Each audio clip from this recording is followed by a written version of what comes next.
So what's up guys, for today's video na guys. So nari mi karon sa Claveria kay nagpahigayon ng grupo og rides.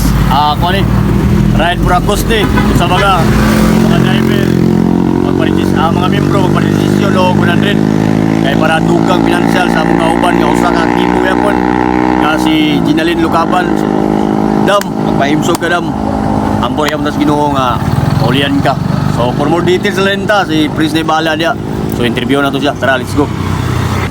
Good morning guys, nanapod mi Team Spoiler. Nami karon sa Barangay Patrocinio, Claveria, Misamis Oriental. Kasamtangan mi nga nag-conduct o ride for a cause para sa among asawa sa among kauban nga si Ginalyn Lucaban. Kauban namo ang mga grupo sa rider sa mga single motor, sama nila Clyde, Clyde Vlog, Yet Boy Sticker Shop, Team EMR, Team Pugsit, ug dagan pa na mga bisita na mga kauban. Karon kamulo kaming namahaw, then mag-proceed mi sa 955 o Dragon Tail para among ikan tong mga bisita po namo nagpan sa ride for a cause ni Ginalyn. Shoutout Ginalyn Lucaban. Paayo dia kay uban na punta pohon. So daghang salamat og mayong buntag sa tanan.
So karon ato pong i-flex sa atong shop sa atong amigo si Boss Stephen Barsaluti. So karon located lang ni sa Sunwan Barangay Aniay, Claveria, Misamis Oriental.